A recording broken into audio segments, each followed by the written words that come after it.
the weight of silence. Sofia Maradona's hands trembled as she turned the final page of her father's journal. The leather binding felt warm against her palms, or maybe that was her own fever from 3 days without sleep. The Buenos Aires apartment around her lay in shambles, drawers pulled open, cushions slashed, family photographs scattered across the hardwood floor like fallen leaves. They'd been thorough, professional, but they'd missed the loose floorboard beneath her father's desk, the one that had creaked since her childhood visits, the one where Diego had hidden his most precious secrets. The journal's last entry was dated November 25, 2020, the night he died. Sofia read the words again, her father's familiar scrawl dancing before her exhausted eyes. They want their money, but they don't understand. I'm not the same man who borrowed from them. 8 months clean changes a man's perspective on what truly matters. If they come tonight, I'll give them what they really need to hear. Carlos was right all those years ago. Some debts can only be paid with truth. Carlos. The name appeared 17 times throughout the journal's final months. Carlos Mendoza, the DEA agent who'd tried to flip her father in 1999, who'd offered him protection in exchange for information about the cartel's sports betting operations. The same agent her father had refused to help, choosing loyalty to his friends over safety for his family.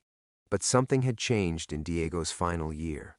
The journal entries spoke of regret, of wanting to balance the scales before his body gave out completely.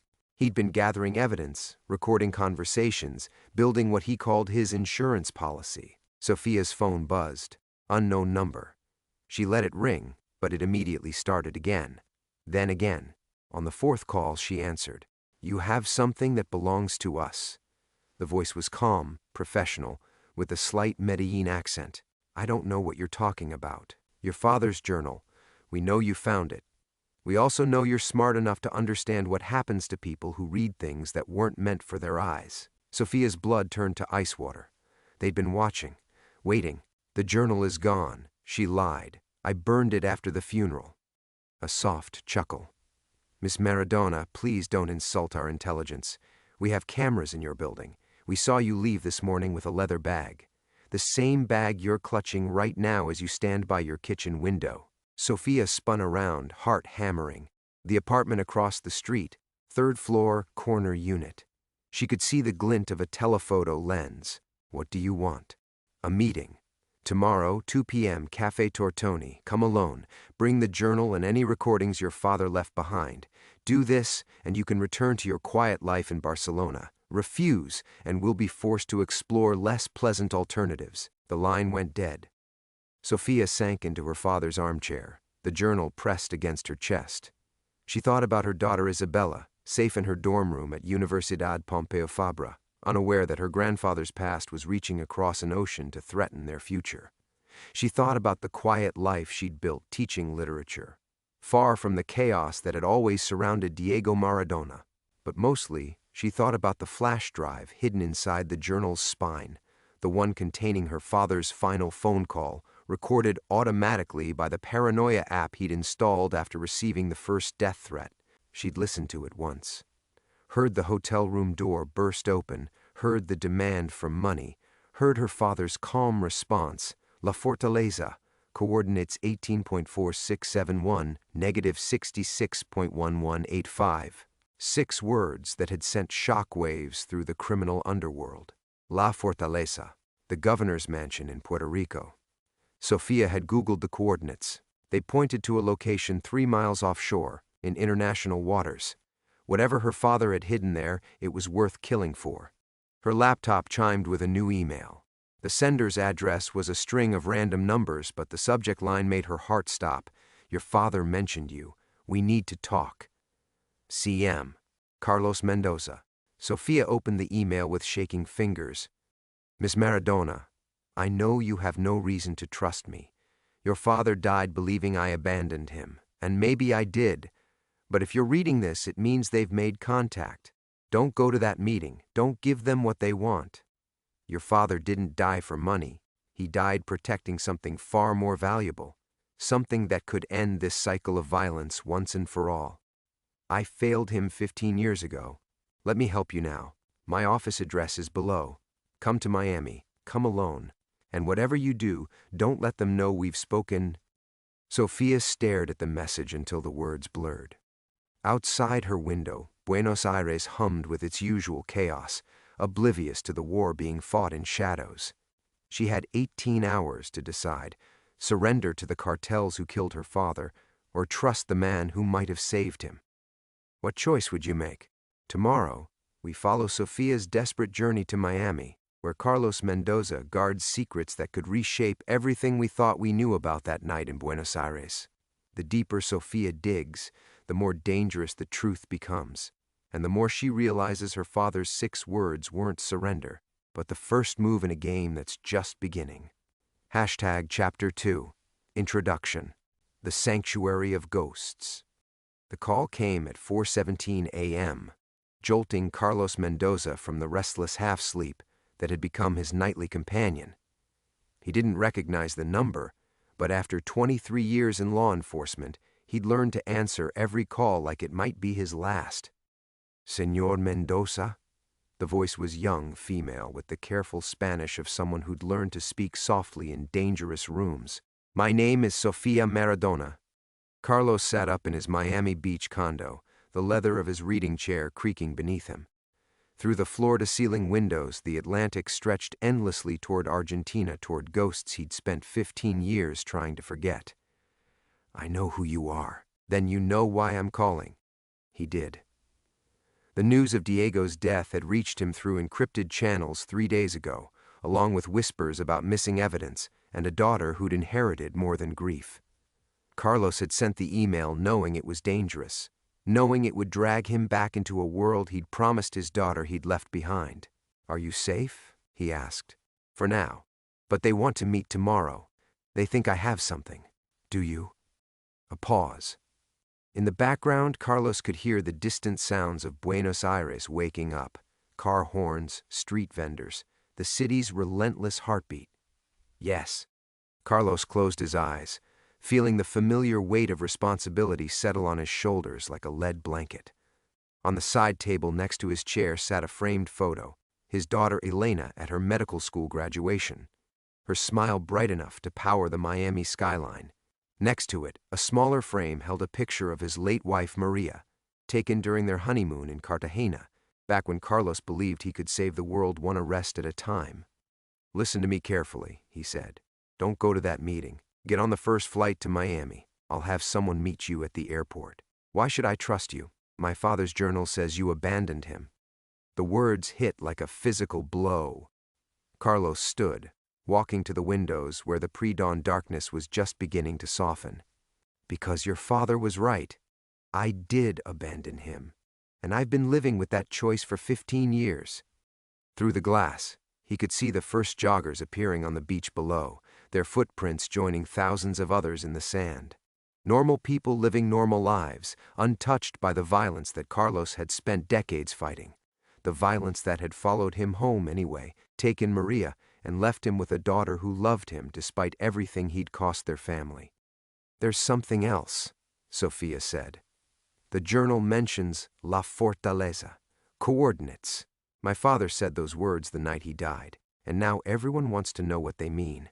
Carlos's blood turned to ice. He'd heard whispers about La Fortaleza for years, a ghost story among DEA agents, a legend about buried evidence that could topple governments.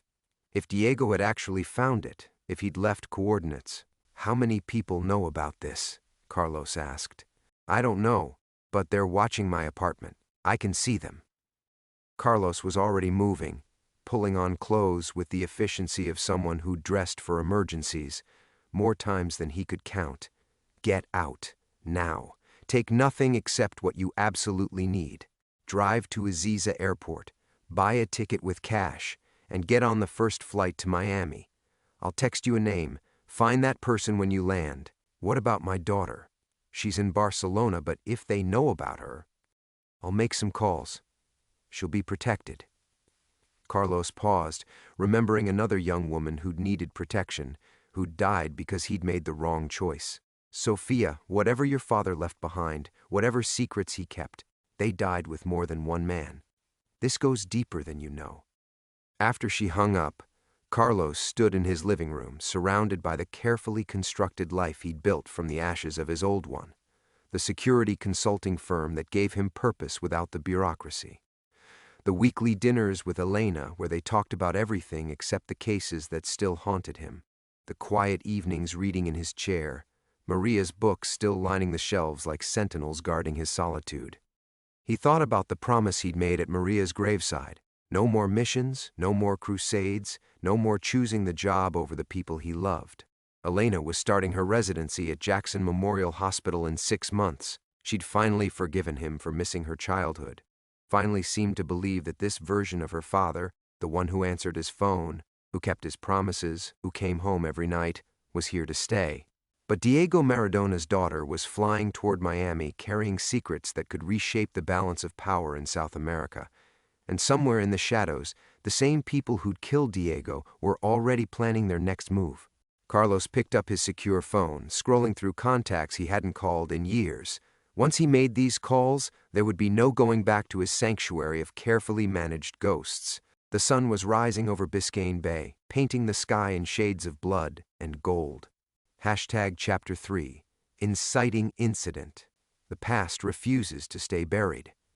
Carlos's finger hovered over the first contact. Miguel Santos, retired DEA, now running a private security firm in Bogotá. A man who'd saved Carlos's life twice and never asked for anything in return.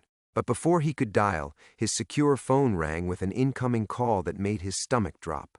The caller ID showed only 4 letters, Jefe. Carlos stared at the screen, his hand trembling slightly. He hadn't seen that designation in 15 years, not since the night everything went wrong. Jefe, the code name for his former handler, Deputy Director Jonathan Martinez, the man who'd pulled Carlos out of Colombia when the Maradona operation collapsed. The man who'd promised him that buried meant buried. He answered on the 4th ring. This line is supposed to be dead. So was Diego Maradona, but his ghosts keep making noise. Martinez's voice carried the same gravelly authority that had once commanded respect in DEA briefing rooms across 3 continents. We need to talk. I'm retired, Jonathan. Have been for 15 years. Retirement is a luxury, Carlos. One that expires the moment Diego's daughter boards a plane to Miami with evidence that could embarrass some very important people. Through his floor-to-ceiling windows, Carlos watched a cruise ship navigate the shipping channel, its lights twinkling like fallen stars. Normal people heading to normal destinations, unaware that their government had spent decades protecting the very criminals it claimed to fight. How do you know about Sofia? The same way I knew about Diego's journal before his body was cold. The same way I know you sent her that email from a supposedly secure account that we've been monitoring for a decade. Martinez's chuckle held no warmth. Did you really think we'd let a burned asset like you disappear completely? You know too much about Operation Clean Sweep. The name hit Carlos like a punch to the solar plexus. Operation Clean Sweep, the classified program that had used cartel money to fund anti-communist operations across South America in the 1990s. The program that had made Diego Maradona valuable not as an informant, but as an unwitting money launderer. The program Carlos had discovered 3 weeks before Diego's murder and tried to expose. That operation was shut down, Carlos said. Officially, yes. But money leaves traces, Carlos. Digital fingerprints that certain families would prefer remain buried. Diego apparently spent his final months digging up those fingerprints. Carlos sank back into his leather chair, Maria's photo watching him with eyes that seemed to say, "Not again. Please, not again. What do you want?" The girl lands at Mia in 6 hours. You're going to meet her, gain her trust, and acquire whatever evidence Diego left behind. Then you're going to deliver it to us for proper disposal. And if I refuse? Then Elena's medical school loans get flagged by FinCEN for suspicious funding sources. Turns out her father's security firm has some interesting clients with ties to organizations we've been investigating. Strange how these financial irregularities always surface right before medical board reviews. The threat landed with surgical precision. Carlos closed his eyes, seeing Elena's face the day she'd received her acceptance letter to medical school, the pride in her voice when she'd called him from the hospital after her first successful procedure. Everything she'd worked for, everything she'd forgiven him for, reduced to leverage In a game he'd thought he'd escaped. You bastard. I'm a realist. Clean sweep funded anti-cartel operations that saved thousands of lives. Yes, we had to make deals with devils. Yes, some money changed hands that shouldn't have. But the alternative was watching South America fall to narco-states. Sometimes the greater good requires uncomfortable compromises. Carlos's secure phone buzzed with a text from Sofia, Flight 447, arrives 11:30 a.m. They followed me to the airport, but I made it. She's already on her way, Carlos said. I know. Terminal J, Gate 47. Your old friend Rodriguez from Customs will make sure she has a smooth entry. Consider it a professional courtesy. Martinez's voice softened, taking on the paternal tone he'd used during Carlos's early years in the DEA. This doesn't have to be complicated, Carlos. Meet the girl, get the evidence, hand it over. Everyone goes home happy. Sofia gets to return to her quiet life in Barcelona. Elena finishes medical school without any financial complications, and you go back to your peaceful retirement. And if Sofia won't cooperate, then you'll have to be persuasive. You always were good at reading people, Carlos. Find out what she wants, what she fears, what she values most. Everyone has pressure points. The line went dead. Carlos sat in the growing daylight, watching Miami wake up around him. Commuters heading to office jobs, retirees walking their dogs, college students jogging along the waterfront. A normal world that would keep turning regardless of whatever evidence Sofia Maradona carried in her leather bag. But normalcy was an illusion he could no longer afford. The past had found him, wearing his daughter's future like a knife at his throat. Carlos stood, walked to his bedroom safe, and removed the Glock 19 he hadn't touched since Maria's funeral. As he checked the magazine, muscle memory taking over, he realized that somewhere over the Atlantic, Sofia Maradona was carrying more than her father's secrets. She was carrying his last chance at redemption. Hashtag Chapter 4, Early Development. The weight of old sins. The Glock felt heavier than Carlos remembered, its familiar weight carrying 15 years of rust and regret. He set it on the kitchen counter next to his morning coffee and tried to convince himself this was just another security consultation, just another client meeting. The lie tasted bitter as the Cuban espresso cooling in his cup. His phone buzzed. Elena, texting from the hospital where she was pulling another double shift. Dad, can we do dinner Sunday? Want to tell you about the pediatric rotation? Carlos stared at the message, his daughter's enthusiasm bleeding through the screen. She'd found her calling in children's medicine, drawn to healing in ways that his career in violence had never allowed. He typed back, of course, Mija. Can't wait to hear about it. The words felt like a goodbye. By 9 a.m., Carlos was driving toward Miami International, taking the long route through neighborhoods that reminded him why he'd chosen this city for his exile. Little Havana hummed with the energy of people who'd rebuilt their lives from nothing. Coconut Grove whispered with old money and older secrets. Wynwood blazed with art that transformed ugliness into beauty. A city of reinvention, where ghosts could learn to live again. His secure phone rang. Miguel Santos, finally returning his earlier call. Hermano, I heard whispers you were stirring up old business. Miguel's voice carried the weight of too many operations, too many friends buried in unmarked graves across Colombia. Please tell me you're not thinking of doing something stupid. Since when is helping someone stupid? Since that someone is Diego Maradona's daughter, and the cartels are offering 7 figures for whatever she's carrying. Miguel's breathing was labored, the legacy of a bullet that had collapsed his lung in Medellin. Carlos, I've had 3 calls in the past hour, 3 different families, all asking if I know how to reach you. That's not curiosity, that's coordination. Carlos felt ice settle in his stomach. What kind of families? The kind that don't make requests twice. The Herrera organization out of Cali. Los Rastrojos from the north. Even the Mexicans are taking an interest. Whatever Diego buried, it touches everyone. The traffic thickened as Carlos approached the airport exit. Around him, Miami lived and breathed its daily rhythms. Construction workers heading to job sites, flight attendants pulling luggage toward terminals, tourists clutching maps and dreams. Normal people with normal problems, none of them carrying the weight of governments built on drug money and buried bodies. Miguel, I need you to make some calls for me. Quietly. Carlos, there's a girl in Barcelona, Isabella Maradona, 22, student at Universidad Pompeu Fabra, literature major, lives in the dormitories on campus. A long silence.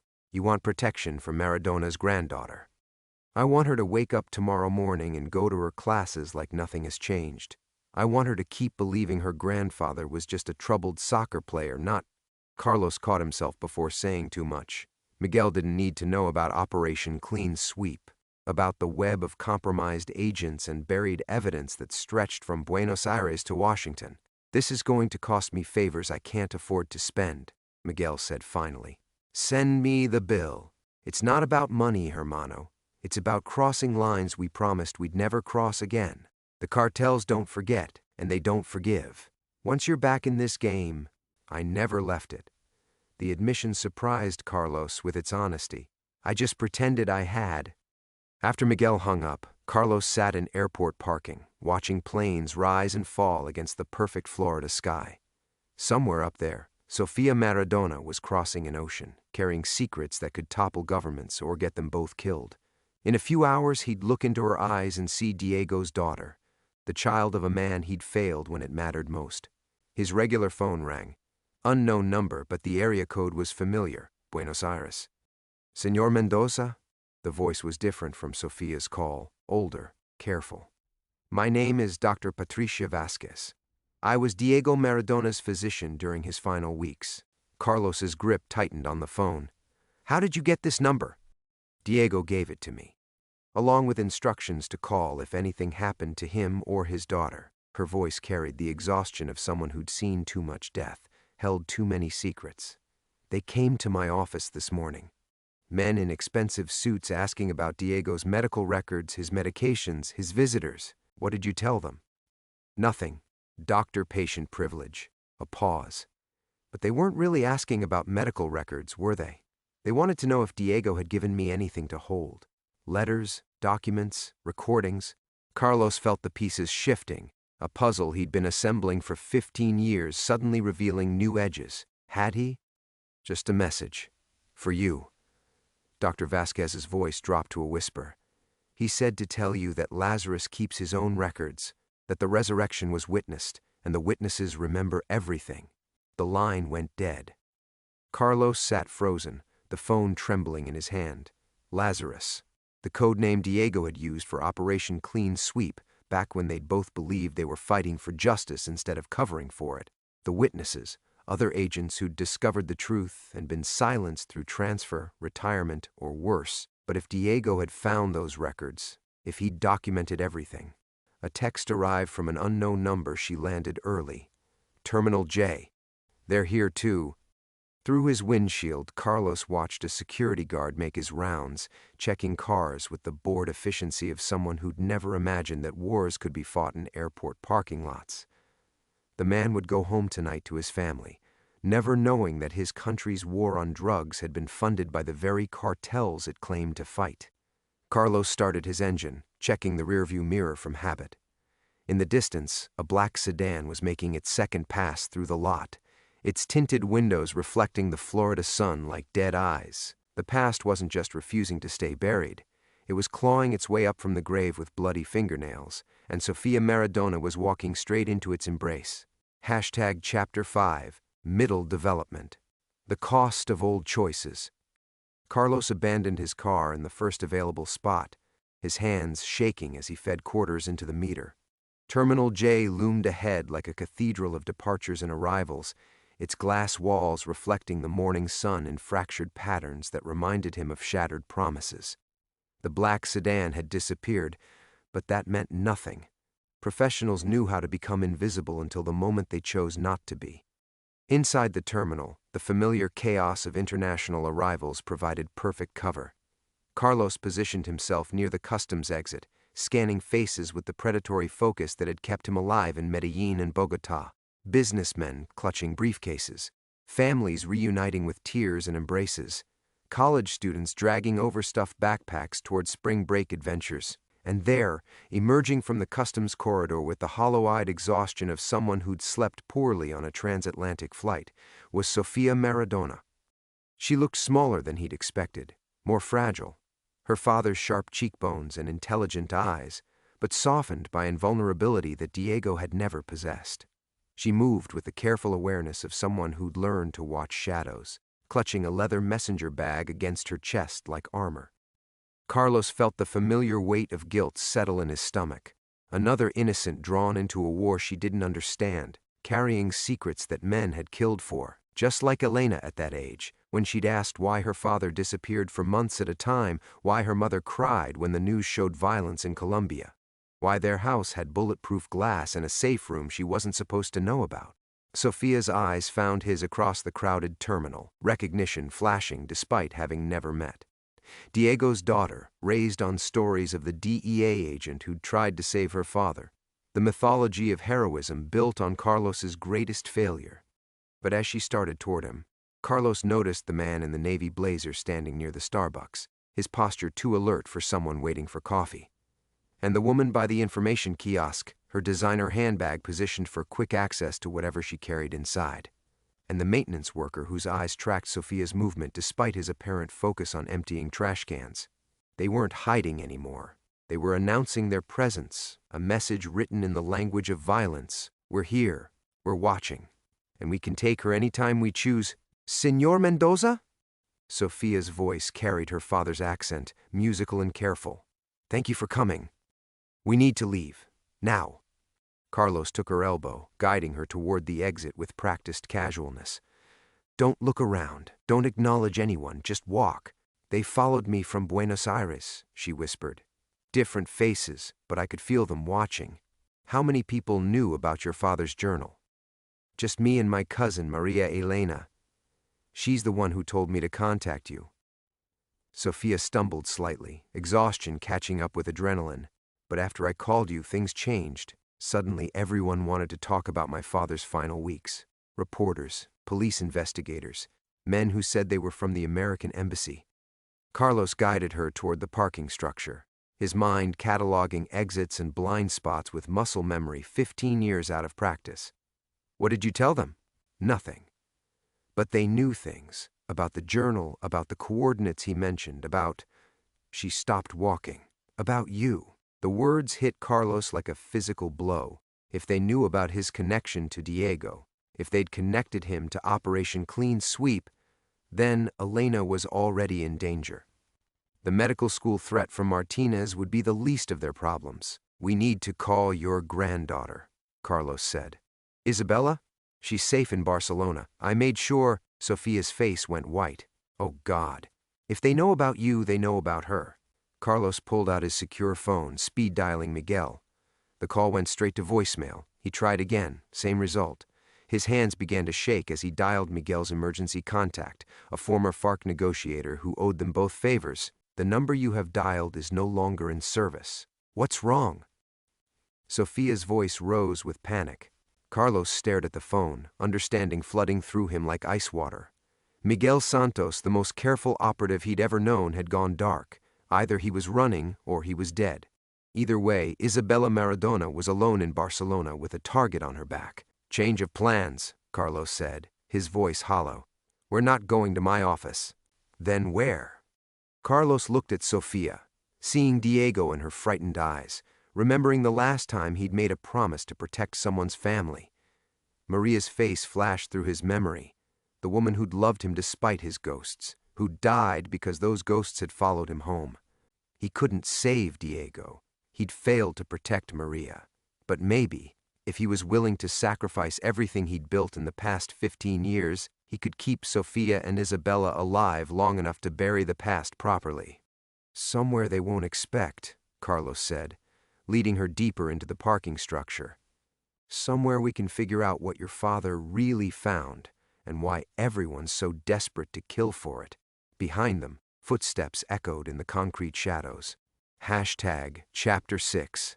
Plot twist. The architecture of betrayal. The footsteps behind them weren't trying to hide anymore. Carlos grabbed Sofia's hand and pulled her between a row of SUVs, his mind racing through the parking structure's layout. 3 levels, 2 stairwells, 1 vehicle exit with a bottleneck at the payment booth. They were being herded, not hunted, this way. he whispered, leading her toward the maintenance area he'd noticed during his reconnaissance. The door was marked authorized personnel only, but 15 years of lock-picking for legitimate security consultations had kept his skills sharp. They slipped inside just as voices echoed from the main floor, Spanish and English mixing in the careful coordination of professionals. Carlos found himself in a utility corridor lined with electrical panels and water pipes, the building's hidden arteries exposed under flickering fluorescent lights. Sophia pressed against the concrete wall, her breathing sharp with panic. They're coordinating. This isn't random. No, it's not. Carlos checked his phone. No signal in the concrete maze. Sophia, I need you to tell me exactly what your father left you. Everything. She fumbled with her messenger bag, pulling out a leather-bound journal that looked like it had survived a war. It's all in here. Names, dates, bank account numbers. But it's written in code, coordinates and references I don't understand. Carlos took the journal, his hands trembling as he opened it to a random page.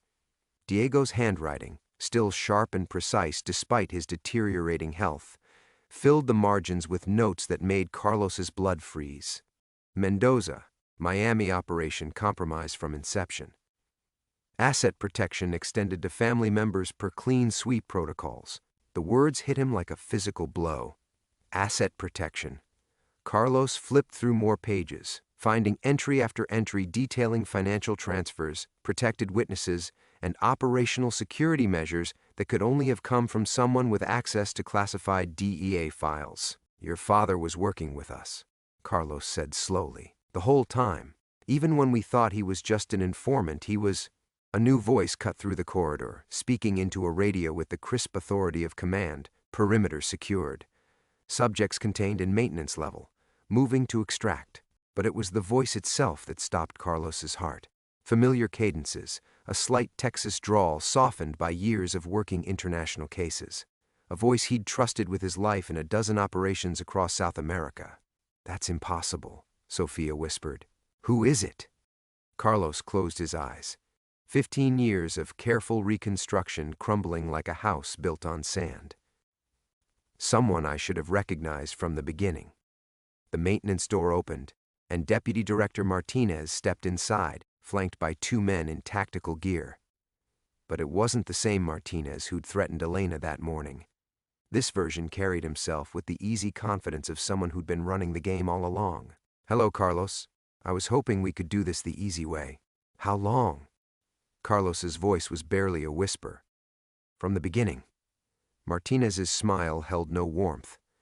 Did you really think clean sweep was about fighting cartels? We needed credible operations to justify the funding, Carlos.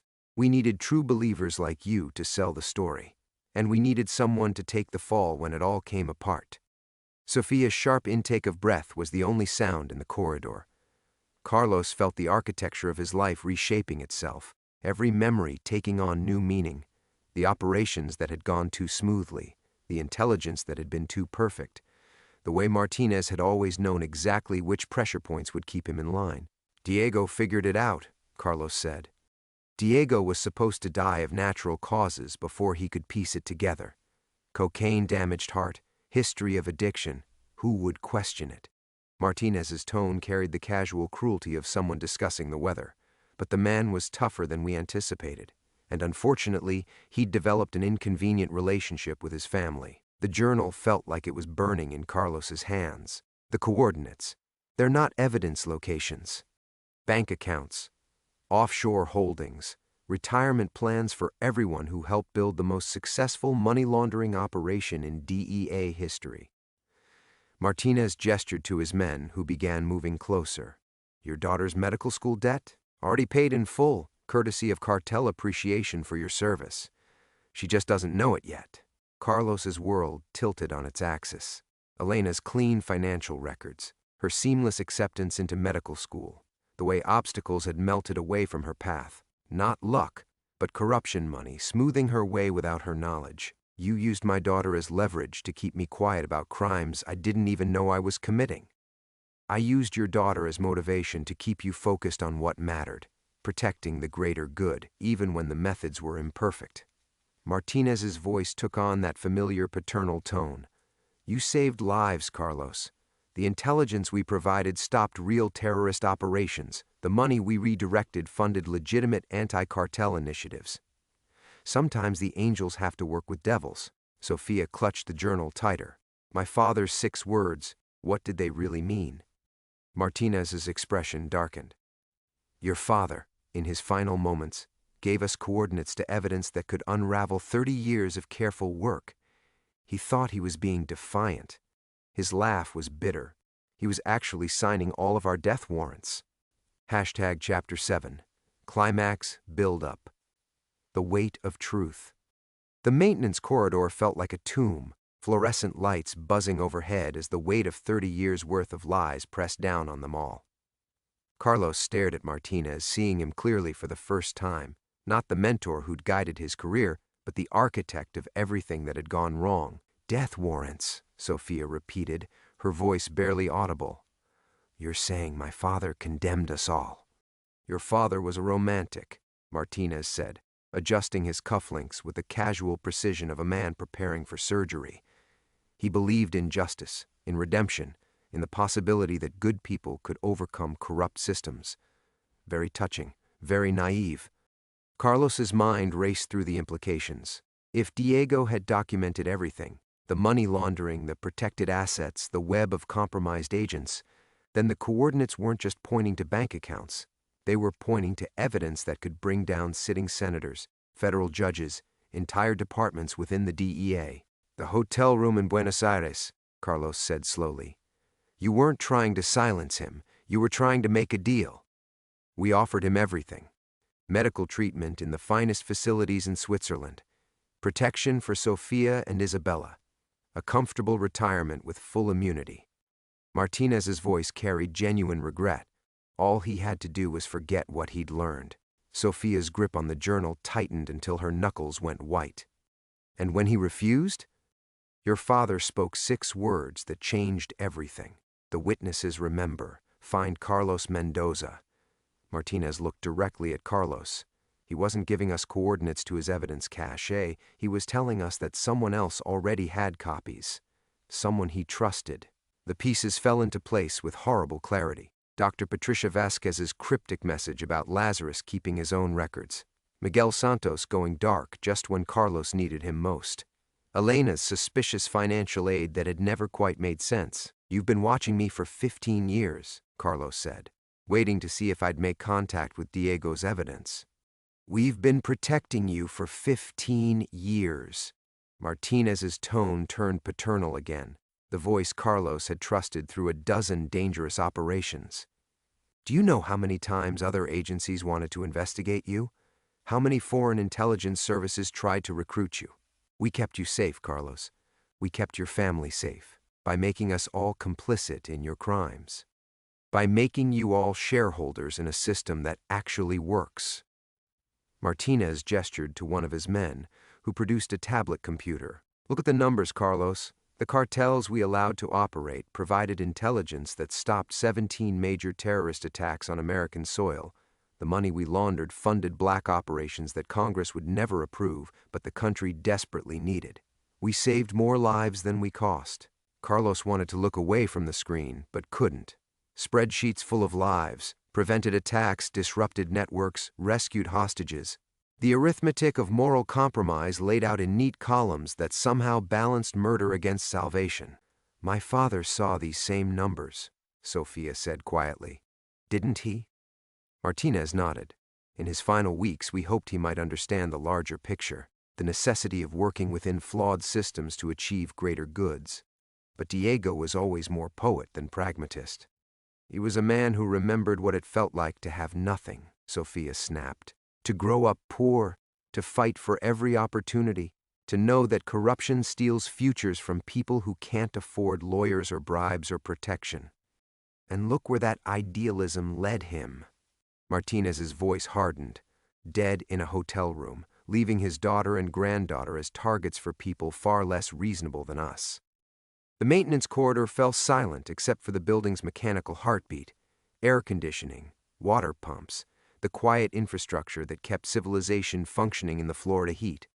Carlos thought about Elena in her medical school classes, studying to save lives while unknowingly funded by the very violence she'd someday treat. He thought about Isabella in Barcelona, carrying her grandfather's legacy without knowing it made her a target. What happens now? Carlos asked. That depends entirely on you. Martinez pulled out his own phone, showing Carlos a live video feed. Elena walking across her medical school campus, backpack slung over her shoulder, completely unaware of the two men following at a careful distance. We can keep protecting everyone, or we can let nature take its course. Sofia grabbed Carlos's arm. There has to be another way. There is. Carlos looked at Diego's journal, then back at Martinez. For the first time in 15 years, he could see the complete picture. Not just the crimes, but the system that had made them necessary, the people who'd profited from them, and the innocent victims who'd paid the price.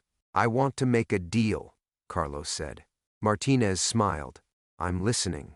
But Carlos was looking at Sofia, seeing Diego's stubborn idealism in her eyes, remembering the weight of promises made to dying men. Some debts could never be repaid with money, only with truth. Chapter 8, Climax. The Reckoning.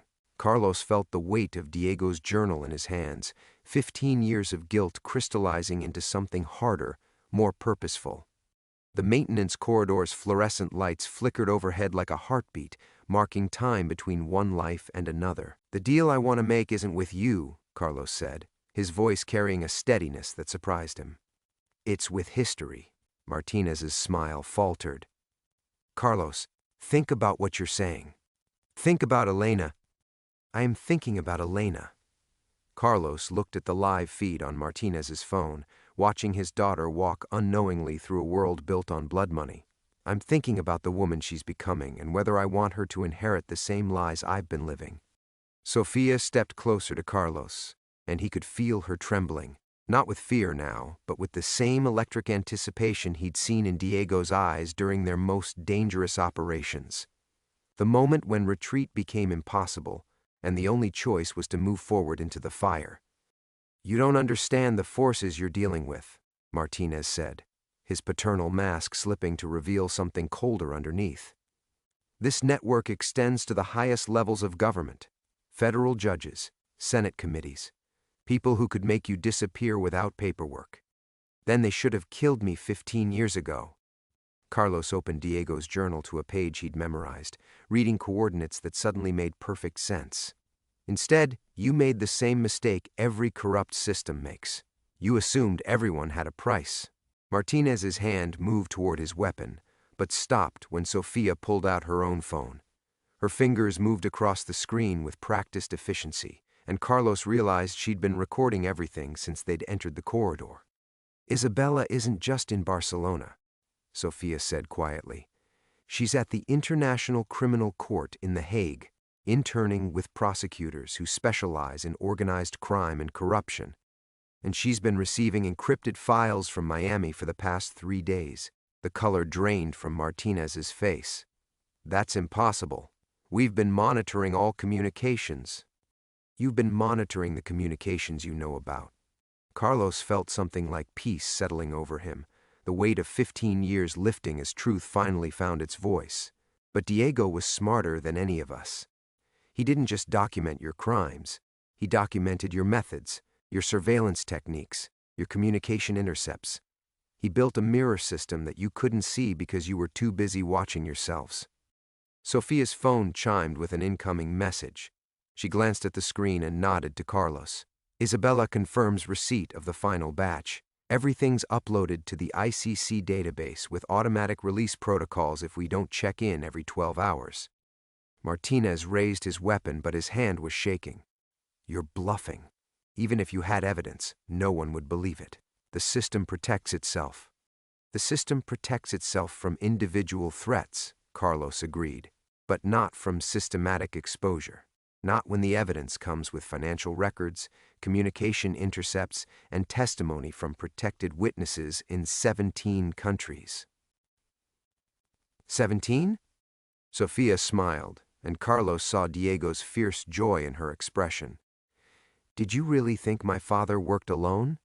Every operation he documented, every crime he witnessed, he shared it all with people like him, former players who'd been betrayed by the system they'd served, men and women who'd been waiting 15 years for someone to give them permission to tell the truth. Carlos pulled out his own phone, showing Martinez a message thread that stretched back months. Names he recognized from operations across South America, Europe, and Asia. Retired agents, former informants, protected witnesses, all of them connected by shared betrayal and the patient hope of eventual justice. Miguel Santos isn't dead, Carlos said. He's in Geneva, briefing UN investigators. Dr. Patricia Vasquez is testifying before a Senate subcommittee tomorrow morning. Even Maria, his voice caught on his dead wife's name, even Maria left evidence. She knew what was happening before she died. She just needed someone to be brave enough to use it. Martinez lowered his weapon, the weight of absolute defeat pulling his shoulders down. Elena will never forgive you. When she learns her education was funded by blood money, when she understands what you've destroyed, Elena will understand that some things are more important than comfort. Carlos closed Diego's journal, but kept it pressed against his chest like a shield. She'll understand that her father finally learned the difference between being protected and being free. The maintenance corridor fell silent except for the sound of Sophia ending her recording. 30 years of corruption, distilled into digital evidence that was already spreading beyond any hope of containment. Carlos looked at Martinez, the mentor who'd shaped his career, the friend who'd betrayed his trust, the architect of a system that had saved and destroyed lives in equal measure. You were right about one thing, Carlos said. Sometimes angels have to work with devils, but you forgot that even angels eventually have to choose sides. Outside, sirens began to wail in the distance, growing closer. The reckoning had begun.